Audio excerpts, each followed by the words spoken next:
មនុស្សចំនួន13នាក់ត្រូវបានបាត់បង់ជីវិតក្រោយពេលដែលគ្រោះរញ្ជួយដីកម្រិត 7.1 រិចទ័របានវាយប្រហារប្រទេសជប៉ុននិងខណៈពេលដែលមនុស្សជាង21នាក់ត្រូវបានជម្លៀសទៅកាន់ទីកន្លែងសុវត្ថិភាពគ្រោះរញ្ជួយដីដ៏ធំខ្លាំងក្លាដែលមានកម្រិត 7.1 រិចទ័របានវាយប្រហារភាគខាងត្បូងនៃប្រទេសជប៉ុនដែលមានចំណុចកណ្ដាលស្ថិតនៅក្បែរទីក្រុងកូម៉ាម៉ូតូហើយគិតត្រឹមថ្ងៃពុធទី29កក្កដា2026នេះចំនួនអ្នកបាត់បង់ជីវិតបានកើនឡើងរហូតដល់13នាក់ខណៈពេលដែលមនុស្សប្រហែលជា20,000នាក់ត្រូវបានអាជ្ញាធរជម្លៀសទៅកាន់ទីកន្លែងសុវត្ថិភាពចំពេលដែលមានការរញ្ជួយដីជាបន្តបន្ទាប់ជាង100ដងនិងបណ្ដាលឲ្យផ្ទះជាង36,000ខ្នង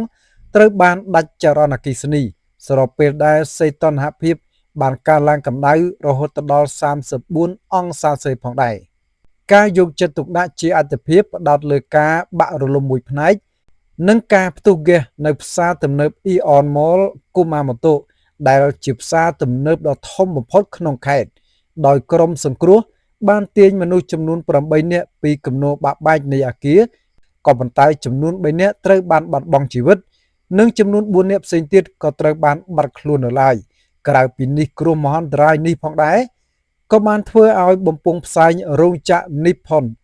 បាក់រលំនិងបណ្ដាលឲ្យមនុស្សចំនួន7នាក់ត្រូវបានបាត់ខ្លួនព្រមទាំងបង្ខំឲ្យក្រុមហ៊ុនឧស្សាហកម្មយក្សមួយចំនួនត្រូវបានប្រកាសផ្អាកប្រតិបត្តិការរោងចក្ររបស់ខ្លួនជាបណ្ដោះអាសន្នផងដែរ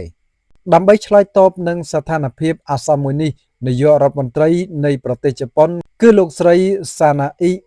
តាកាអ៊ីឈីបានប្រកាសដាក់ពង្រាយកងទ័ពជាង 4,500 នាក់ដើម្បីជួយដល់កិច្ចប្រតិបត្តិការសង្គ្រោះជាមួយគ្នានេះផងដែរអ្នកនាំពាក្យរដ្ឋាភិបាលបានអំពាវនាវឲ្យប្រជាពលរដ្ឋបន្តប្រុងប្រយ័ត្នឲ្យបានខ្ពស់ចំពោះគ្រោះរញ្ជួយដីដ៏ខ្លាំងដែលអាចនឹងកើតមានបន្ថែមទៀតនិងហានិភ័យនៃគ្រោះរអិលបាក់ដី